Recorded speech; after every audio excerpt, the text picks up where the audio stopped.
Magandang tanghali mga idol. Yan. Load test tayo sa ating small setup. Yan. Binuhay ko na po yung inverter at yung load natin ay 159 watts. Yan. Yan po ang ating watt meter. Tapos ngayon po ang harvest ng ating battery ay nasa 14.30 amps dahil po ngayon ay makulimlim. Ayan ho, makulimlim po ngayon pero meron pa ring harvest.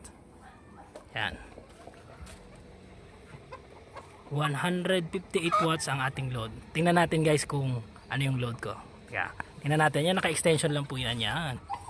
Yan, papunta dito sa loob. Yan. Sa loob lang yan mga idol.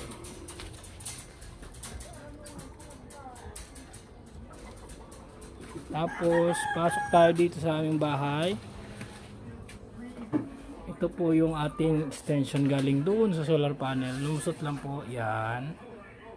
Ito dito. Extension ulit. Tsaka dito.